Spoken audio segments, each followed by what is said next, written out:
Today we are dealing with the level of preventions. So there are different level of preventions like primordial level, primary level, secondary level and tertiary level.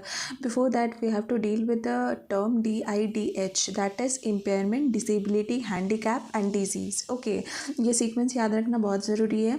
Now next हो जाएगा primordial level of prevention. So primordial level of prevention basically क्या show करता है?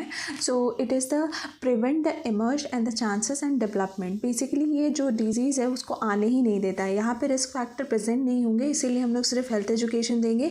Individual health education दिया जाता है, मास health education दिया जाता है. नेक्स्ट हो जाता है प्राइमरी लेवल ऑफ प्रिवेंशन. इसमें क्या करते हैं कि हम लोग यहाँ पे रिस्क फैक्टर प्रेजेंट होते हैं, तो हम लोग को क्या करना है, चांसेस ऑफ पेरेंट्स को कम करना है या फिर प्रिवेंट करना है. ठीक है. और अगर किसी को डिजीज़ हो भी जाता है तो वो वहाँ पे हम लोग उसको सेकेंडरी प्रिवेंशन ऑफ लेवल में डालेंगे. ये नहीं कि उसमें जो भी स्पेसिफिक प्रोटेक्शन देते हैं लाइक वैक्सीन वगैरह, वो सब रिस्क फैक्टर्स प्रेजेंट होते हैं, पर पर्सन को क्या होता है, डिजीज़ कंडीशन नहीं होता है, तो स्पेसिफिक प्रोटेक्शन दिया जाता है, हेल्थ एजुकेशन दिया जाता है. नेक्स्ट हो जाता है secondary level of prevention.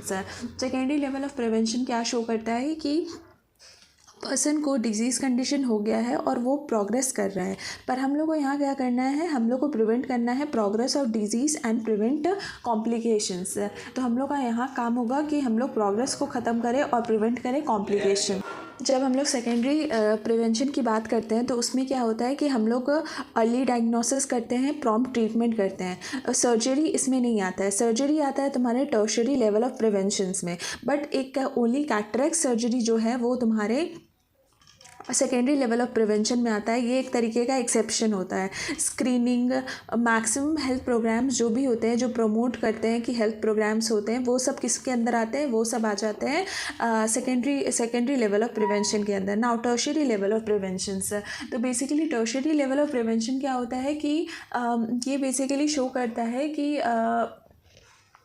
Tertiary level मतलब एडवांस स्टेज में पहुंच चुका है डिजीज़ कंडीशन और हम लोग को डिक्रीज़ करना है chances and the severity of disease. वो वाले में क्या था कि डिजीज़ हो गया था, बट हम लोग क्या कर रहे थे, उसको फर्दर डेटोरिएट होने नहीं दे रहे थे. यहाँ पे क्या हो रहा है, एडवांस स्टेज पहुँच गया है, पर हम लोग को अब सीवियरिटी कम करना है ताकि जो पेशेंट है वो रिहेबिलिटेट कर पाए, पेशेंट जो है वो प्रॉपर एक डिसेबल लाइफ जी पाए. ठीक है. तो वो यहाँ पर हम लोग का क्या होगा, जो उसको डिसेबिलिटी हो गया उसको लिमिट करना है. All type of surgery will be included in secondary tertiary level of prevention except the cataract. Okay, except cataract. Then उसके बाद रिहैबिलिटेशन यहाँ पे प्रोग्राम करना है like palliative, prosthetic, self blood glucose investigations वगैरह कराने हैं. ये सब टर्शरी लेवल ऑफ प्रिवेंशंस में आ जाएंगे.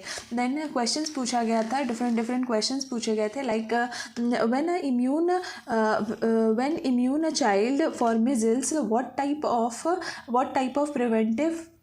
Preventions are you doing. अगर किसी को मिजल्स का वैक्सीनेशन पड़ता है तो मैंने बताया था कि स्पेसिफिक प्रोटेक्शन मतलब कि किसी तरीके का वैक्सीनेशंस, ये सब प्राइमरी प्रिवेंशंस में किया जाता है. Now target group for secondary. तो सेकेंडरी में क्या होगा, early detection and prompt action किया जाता है. दैट मीन्स वो क्या हो गया, हेल्दी इंडिविजुअल्स के लिए किया जाएगा वो. ठीक है. तो यहाँ पर टारगेट ग्रुप कौन से होंगे, टारगेट ग्रुप हो जाएगा target group for secondary, that will be the healthy individuals. So this is all about the levels of prevention.